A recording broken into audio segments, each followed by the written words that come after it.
together again. I'm so excited. Jared has been holding down the fort strong while Patrick and I do some traveling. So we really appreciate it. I think Yeah. you just implied that like I don't have much of a life, but you guys do. It's No, your life has come up on this show. We've talked about your life on this show. yeah. You've lived enough life for a minute. You should take a Right. break. Your like See, weekend is a lot more adventurous than most people's like just like adventure vacation. So you should take it easy. yeah, no, I think all of us vote for less extracurriculars from Jared. Yeah. Well, I know we again only have 15 minutes. This is the wrap up of your week, the things that you want to know right before you sign off and go have fun. So, Patrick, I think you have something for us today. All right, let's jump into our article and then hot topic. Okay, so my article is actually it's kind of a bit of fun wrapped in a bit of depressing. I think this week. Welcome Most to fun is, Herbeto. most fun is. Yeah, really. So this article is actually from November, and it's on a site called endtimes.dev.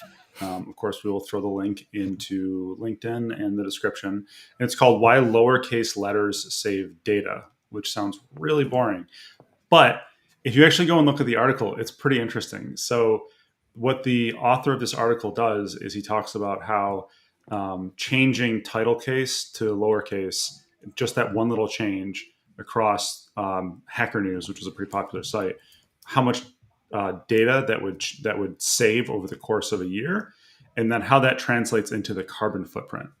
And I like this because I've been thinking a lot more recently about like connections between the digital and physical world, and social connections, but also like actual physical connections, like things that go on in the digital world actually impact the physical world.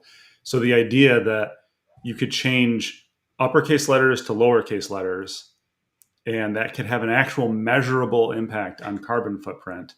To, I guess he says, let me get the actual data here because I scrolled up before the show. Why did I do that? So if they changed all of their headings to lowercase letters, it would be, they get 10 million visits a day. It would be the equivalent across the year of 4.3 gallons of gasoline or 137 miles driven in a Mini Cooper in terms of carbon footprint, which is not a ton, but like across the internet, I don't know. I thought that was really interesting. I think either so, the article still uses capital letters. I don't know, man. It seems a little hypocritical to me. Like, do you really care You're about right. the environment? You're right. He should have totally knocked the capital letters out to prove the Entirely. point for the whole. They didn't do it in the whole title, but they did it for the rest of it. Like, obviously, like, what if we take out, periods and commas too, apostrophes? Get rid of them, man. Well, no, actually, so if you go and you do the full article, Yeah, I haven't the read point it at all. I would be surprised if you had read your article, Jared. I read some of it. So the point is that it actually comes down to compression. So removing all the periods and commas wouldn't do very much in the grand scheme of things.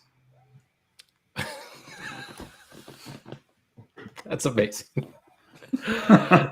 That's amazing because a capital letter is not that much larger and not that much more information, I think, than some grammatical things. Go read the artitle. I'll have to. It's about compression. By the end of it, you'll understand compression and the carbon footprint that comes from visiting websites. I understand the idea of compression. Like compressive garments? Is what? Like with garments? Like compression garments? Do you have to wear those when you climb? No. There's been enough compression lately. So anyways, all right. Content has an impact in the real world. And I thought that was kind of an interesting way to end our week on that fun and a slightly depressing note. Yeah. I mean, when your article comes from endtimes.com, I can't imagine it's going to be super exciting.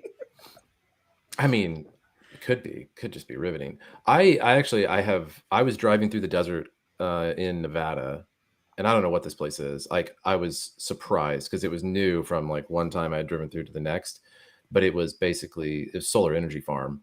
but it's using these like massive mirrors. And I was like, what UFO is this? But I think about this a lot because like when you look at the amount of area it takes to build that solar farm and the amount of energy consumption that, I mean, the internet is using, it's a crazy amount of energy, like to run like all the different programs, everything we use. Data centers are huge.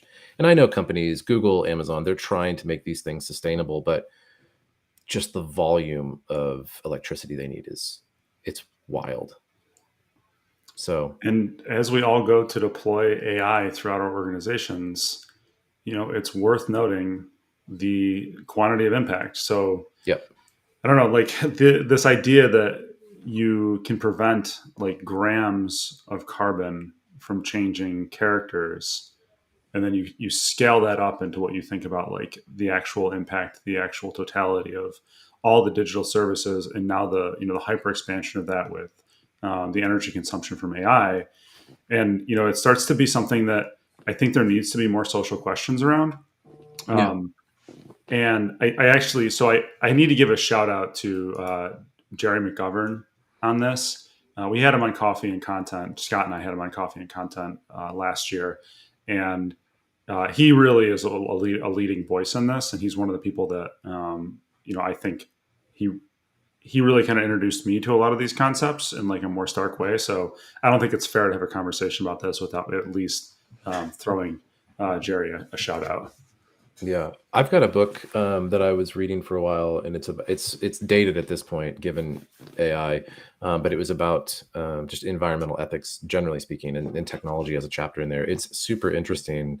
What I also find interesting is how water usage is starting to scale up with AI tools in the same way that you've got to cool data centers, and like in the same way that you've got to cool a nuclear plant, like obviously different scenarios, but like there's consumption involved with that, and there's consumption that's required to like there's water consumption with that, and it's a massive amount for these AI tools because they require so much cooling. It's all stuff that I think you're right, like socially, and there need to be like a lot of conversations around this. Absolutely. I know I have an article and I do want to talk about it, but I also, you've done a lot lately, Patrick, with this content ops book. I do want to talk about that because this may be slightly embarrassing for me to admit, but since when do I actually get embarrassed?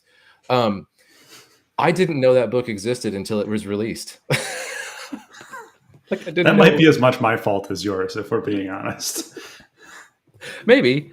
I mean, maybe, but I was like, huh, how about that? Here's a new book.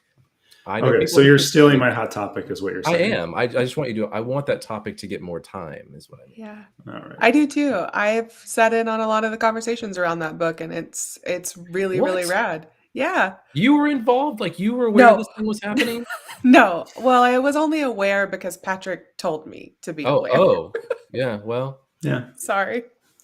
Well, actually, so Ren has been run.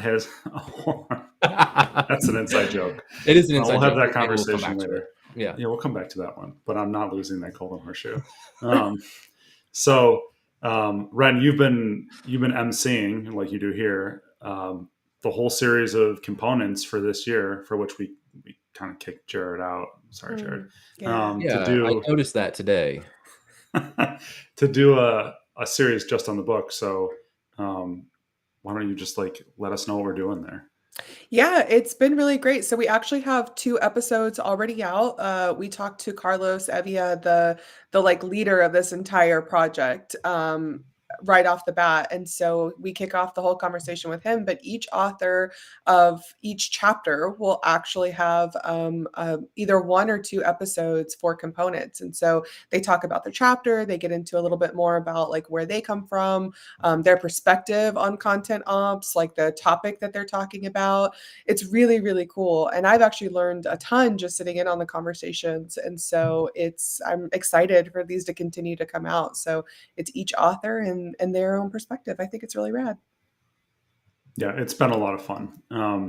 And huge shout out to Carlos for quarterbacking this all the way through. It took a long time. And also he releases the book while I'm on vacation. Like, Yeah. really, this has been years coming, and I come back from vacation. It's finally released, but I'm really glad it's out, and it was a really great group of contributors. And I think that's a book that's going to continue to evolve. So, I guess for people like Jared who don't know what it is, I'll give you just I'm just really excited to write the prelude for the second edition. So thanks for that. no? Or maybe an entire chapter. Ooh, that's Maybe. dangerous. Don't give me that much space. The philosophy of content ops. Oh Stop God, it. that'll be a whole book. Oh, you wanted to start a fight. I know you did. Well, you've got so much time now. Ooh. I'm not crying. You're crying. That's rough. And then another inside joke. So the book, which is Content Operations from Start to Scale, it is 8 chapters with a prelude, and then an afterword. And maybe I'm missing one. Was there another piece in there? Anyways, doesn't matter. Point is that great set of authors. We go through a lot of the why, and then a good portion of like the how in terms of implementing content operations. So it's really meant to be something that's approachable at kind of a 101 state. So we're not assuming a lot of knowledge for people coming into this. I wouldn't say that it's meant to be something which is for the most advanced of practitioners. I think it's probably more something that we're trying to get out to, inspire new audiences to take on the challenge of content operations and like really understand the benefits that can be achieved. So you kind of go through the book, and I actually have it here, so I'll just talk really briefly about a couple of the chapters. It starts off by describing what it is. Second chapter is the business case. The third chapter is governance, which we actually recorded the Components podcast for that this morning. And I think governance is fascinating. I understand how geeky that is, but Ren, do you now agree? No, I 100% agree. Kate was like, I was glued to the screen listening to her talk about it, and everything, like, it made a lot of sense. And my ideas of what governance were way off base from what she was actually talking about. So that was really cool. It sounds like it would have been a really fun discussion to be a part of. Yeah. And actually, no, it was a really fun discussion to be a Yeah, part of. I'm sure it was. Sure it was. Well, you can be a part of it as an audience member when it comes out in a few weeks. I'll learn about it like I did the book. There you go. And then we go on to the operationalizing content creation. I screwed that word up in many of the recordings, even though it's like all throughout the book. So I don't know how many times Ren's edited that out. We talk about customer experience. We have a whole chapter on personalization. We have a whole chapter on localization. And then the last true chapter of the book is the one that I wrote, actually, which is the technology that supports content operations. I try to be relatively agnostic to different approaches, but try to provide a general set of recommendations that you can kind of follow as a bit of a recipe to put together these systems. And then we have an epilogue and an afterwards. The epilogue, that's what I forgot. But they've all been really interesting conversations. So both go check out the book and go listen to the conversations with these fascinating authors. I think the best part about the book is that it's free. You can download it for free, and that's incredible. That's an awesome. The best part about the book is the content. The fact that it's free is great. In this economy? Yeah, I like the free part. I like the free part. That's my favorite kind of book. Everyone loves a free book. Yeah. I highly recommend reading articles that are free or books that are so old. They're whatever it's called. I can't even remember. I'm done. I actually do want to. I want to put the article that I have in. We'll put it in the chat, whatever. We don't have time, but it's about the societal impact of open foundation models, and it's a very early research paper. So there's not that much research done on the societal impact yet. So this is an early paper that gets people prepped to start thinking about what the impacts of these open models will be. So I want to post it. Yeah. Interesting. Maybe people can do some pre-reading before next pre-read. Week. It has an abstract too. You can read the abstract if you don't want to read the entire paper. Research tip. Nice. Yeah, it's something I think we all actually know. Is it? But I did it. I actually want to read that, and maybe we can talk about it next week if All right. it turns out to be interesting enough. Yeah. So yeah, we got homework this time around. Yeah, That's right. homework and lots of links. We'll put them all in the comments so you can reference everything that we talked about here today.